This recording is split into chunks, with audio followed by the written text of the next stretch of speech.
Today I will show you a comedy film from 2022, titled Senior Year. Spoilers ahead. Watch out and take care. The year is 2022, and a serious-looking Stephanie is ready to share her story on the internet through a live stream with the help of her widower dad Jim behind the camera. It all starts in 1999. Young Stephanie has recently moved from Australia to the USA and she's having trouble fitting in. Her best friends are Martha and Seth, but they're also part of the losers crowd, and Stephanie wants to be popular. She also has a crush on Blaine, who is currently dating Tiffany, known for being the classic mean girl. After Tiffany embarrasses her in front of everyone at her birthday party, Stephanie decides she'll work hard to become popular. She changes her style, starts dieting and wearing makeup, and joins the cheerleader team. By the time senior year comes around in 2002, Stephanie is incredibly popular, has become cheer captain, and is dating Blaine. One morning before going to school, Jim shares with her the last gift her mother got her before she died, a beautiful dress that Stephanie promises to wear at prom. Speaking of prom, Seth tries to ask her to go with him, but Stephanie is unaware he has a crush on her and misunderstands his question, thinking he's talking about the after-prom party she's planning to throw at Martha's lake house. Stephanie is desperate to become prom queen, and she's already mad that Tiffany convinced the committee to change the coronation song. This is important to her because she wants to have a perfect life like Deanna, one of their neighbors. She's a gorgeous woman that also was cheer captain, dated and married a football player, got her name on the prom queen display, and now lives in Stephanie's dream house.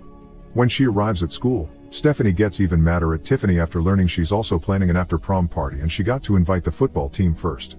Stephanie meets with Tiffany in the bathroom to demand to know why she keeps trying to ruin her life since she only started to date Blaine after they broke up, but Tiffany doesn't believe her and refuses to cancel her party. The two girls now will be competing to become prom queen. Later, it's time for the cheerleader squad to do their routine before a match. Stephanie has appointed Martha as their equipment manager, something the popular cheerleaders don't approve of, and Tiffany makes fun of Martha for being a loser. After Stephanie defends her friend, she tells the group she's made a tape with their routine so future generations can replicate it, which crosses the line into weirdness. Before their show starts, Tiffany decides to secretly ask some of the other cheerleaders for a little favor.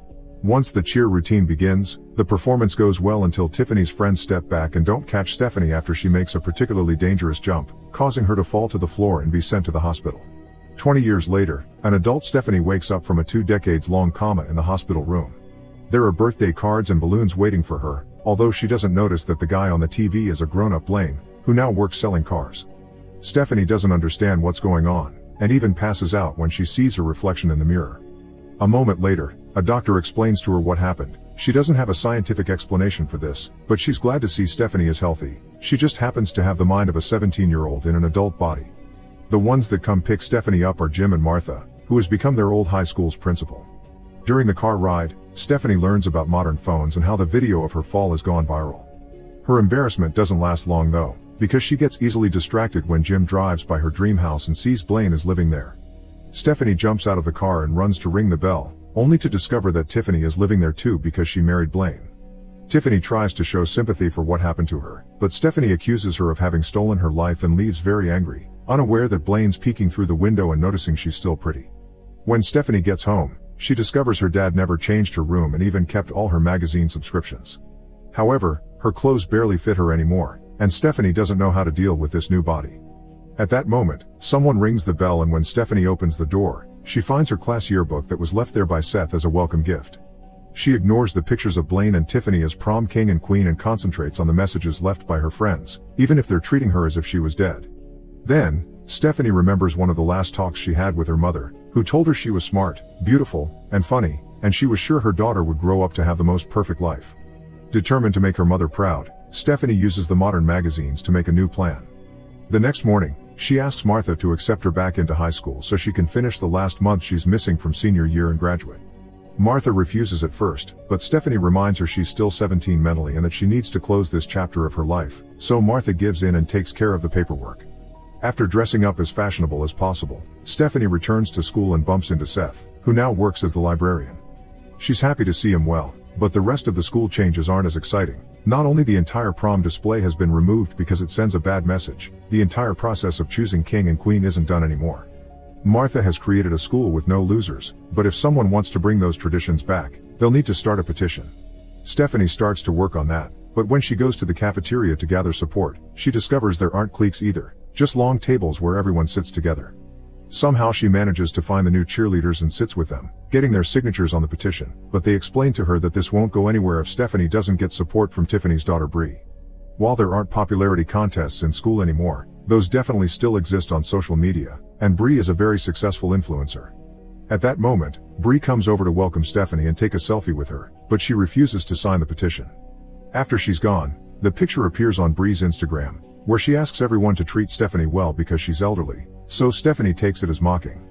Once classes are over, Stephanie joins the cheerleaders' practice with Martha as the new coach. She's disappointed to find out the new routines are bland and sanitized, with songs that talk about serious social matters with no dancing. There's also no captain, which frustrates her to no end. Afterward, Stephanie spends some time with Seth learning how to use social media, and when she gets home, Jim accepts to gift her a new phone. Stephanie spends most of the evening setting up her new accounts, so now she only needs followers. The next day, she asks Bree if she would add her on Instagram, but Bree turns her down, explaining she keeps the number of accounts she follows small for the sake of her mental health. Later, Seth finds Stephanie while she's doing her makeup and asks her to come to the movies with him, but Stephanie turns him down because she may be invited to a party that she can't miss. A few days later, Martha and Jim try to have a chat with Stephanie. Because she's so concentrated on catching up with pop culture and social media, she's falling behind on her classes, so Jim takes her phone but for the weekend. Later, Stephanie gets together with the squad to make some signs for their performance and she uses their phones to see posts of Bree and Blaine at a party. Tired of seeing cheerleaders being left behind when they're supposed to be the cool ones, Stephanie decides to teach them a special dance routine with a Britney song. During the next school prep rally, Stephanie puts her plan into play. The squad begins with the normal bland routine, but in the middle of it, they tear off the conservative uniforms to show the miniskirts underneath and proceed to show a more daring dance that only Blaine celebrates among the public. Afterward, Blaine approaches Stephanie in the parking lot to flirt with her, but Stephanie stops him, reminding him he's married. This causes Blaine to confess he hadn't broken up with Tiffany yet when he got together with Stephanie the first time, breaking her no cheating rule. Upset, Stephanie leaves, reminding him he'll first have to make a choice if he still wants her. The next morning, Stephanie discovers her routine was a success and now she has thousands of followers on Instagram, plus sponsors are sending her their products for her to promote. Martha calls her to her office to scold her for what she did, and Stephanie tells her the school is boring with all these changes. Now Martha must explain that she made a nice place out of school because for most people high school sucks. Stephanie doesn't believe it, so Martha points out how her experience as a popular girl obviously makes her blind. She backs this up by pointing out all the time Stephanie bailed on her and Seth to hang out with the popular kids and even confesses she's gay, which made school a living hell for her and Stephanie never noticed. Sometime later, Stephanie sees a post from Bree saying her parents are going to the movies, so she goes back to Seth and accepts his previous invitation. At the theater, Stephanie loudly flirts with Seth to make Blaine jealous and annoy Tiffany, and Seth plays along. Tiffany calls them out for their behavior, and the scene she causes gets her kicked out. After the movie is over, Seth admits it was very satisfying to get revenge on the popular girl. Stephanie confesses Martha said he has a crush on her, and Seth confirms it, explaining he never said anything because Stephanie has always thought of only Blaine even just now, when she used Seth to make Blaine jealous. It's the same trick she used to pull in high school, using his and Martha's attention to make popular kids crave hers. Stephanie apologizes, confessing she wants to be prom queen and to have a perfect life so badly because she can't disappoint her mother's memory, then accepts to spend the rest of the evening with Seth to show him she does enjoy his company. At the end of the night, Stephanie asks Seth to prom, and he accepts. Meanwhile, Tiffany asks Bree to get prom king and queen reinstated and beat Stephanie for prom queen. Bree can't believe what she's hearing since her mother always is speaking against gender roles, but it seems it's all a farce to fit in with the current morals. Disappointed, Bree turns her down, but Tiffany makes her do it anyway or she'll cancel her vacation trip. The next day, Martha announces that, thanks to the hundreds of people that signed Bree's petition, prom king and queen have been reinstated. Stephanie is delighted, but she also needs to work on her followers' support soon, because Tiffany's already putting up posters of her daughter all over school. Later, Stephanie discovers everyone has been invited to an after-prom party at Bree's except for her. The strangest part, however, is that Bree didn't know about this either, which means her mother is using her account. To counter this, Stephanie searches her old bags to find the copy of the key to Martha's lake house and makes a post announcing her own party, which is free unlike Bree's. To get an invitation, students just have to send a picture of their ballots voting for Stephanie as queen. Prom night finally arrives, and Stephanie wears the dress her mother had gotten her, which fortunately still fits. When she makes it to the venue with Seth, she sees Tiffany is in charge of receiving the ballots and is most probably rigging the election. To show she isn't scared, Stephanie still votes for Bree. Speaking of Bree, When she arrives, Tiffany takes her aside to explain she has the votes under control. She also gives her daughter a list of brands she must mention during her acceptance speech. Tired of having her mother trying to live through her, Bree tells her to mind her own business. Blaine also comes to prom and tries to kiss Stephanie, who isn't interested but can't shake him off. Seth sees this and completely misunderstands the situation, thinking Stephanie has been using him again. Before she can explain though, Martha appears on the stage to announce the winners. Bree's boyfriend becomes king, and Bree is supposed to be queen, thanks to the extra votes Tiffany added for her. However, Bree withdraws from the competition, so Stephanie is the one to become queen. After a night spent dancing and celebrating, it's time for the after-prom party, and Bree tells everyone to go to Stephanie's to get revenge on her mother. Tiffany refuses to accept this, so she calls the police and tells them there's underage drinking at Martha's lake house. When the cops arrive, so does Martha, who is furious with Stephanie for what she did. She had lent her the house 20 years ago, not now, and even back then she hadn't truly wanted to. Martha thinks Stephanie hasn't changed since high school and keeps pushing her and Seth away when they were the only real friends she ever had. Stephanie disagrees, pointing out her hospital room was full of gifts from everyone, so Martha realizes Stephanie never opened the cards to see they were all from her and Seth, who were the only people that visited Stephanie at all. Martha and Seth decide to deal with the cops on their own and leave Stephanie to go home alone. Meanwhile, Bree calls her mother out for calling the cops and removes her from her social media. She also tells Tiffany that she's living through her daughter because she has a miserable life, and when Tiffany tries to deny it, Blaine cuts in and admits they're indeed miserable. Back to Stephanie, she's taken a lift home and is shocked to discover the driver is Deanna, who isn't living the perfect life anymore. Her husband divorced her before she even turned 30 so he could get together with a younger barista, so she was left with no credit or job prospects, and that's why now she works as a driver. She advises Stephanie to throw the crown away because all it got her was a spray tan and pretty hair. Deanna wishes she would have gone to college instead, but she hasn't given up. She's studying now and for the first time she's looking forward to her future. When she gets home, Stephanie tears off the plan she had made and checks the cards from the hospital, confirming they all came from Martha and Seth, nobody else. The next morning, Jim shows her that she still has his love and support, inspiring her to start the live stream that takes us to the beginning of the story.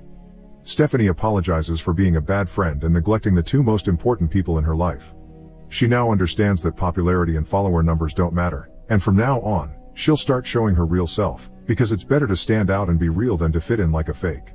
Her speech inspires some people at the school to find Stephanie's tape with the old cheerleading routine. It also brings Tiffany to her door to apologize, although actually, she's doing so Bree will unblock her. Stephanie tells her it's Bree who Tiffany needs to make things better with because it's not healthy to compete with her own daughter, then accepts Tiffany's apology before giving her the finger. By working hard on her studies again, Stephanie gets to graduate with the rest of her class. When it's her turn to receive her diploma, Stephanie gives Martha a check to pay for the damage to the lake house which she got by selling her car. Martha accepts to make up with her, expressing how proud she is of her friend. Afterward, the cheerleaders show Stephanie the surprise they got for her. They've learned her old routine and perform it now for all the parents to watch. Martha and Seth are also dancing with them, so Stephanie joins them, even inviting Tiffany to join them as well. This time around, Stephanie gets to successfully pull the trick she failed 20 years ago. After the performance is over, Seth asks Stephanie out and the two of them kiss. Make sure to subscribe and turn on notifications so you can watch more videos like this. Thanks for watching.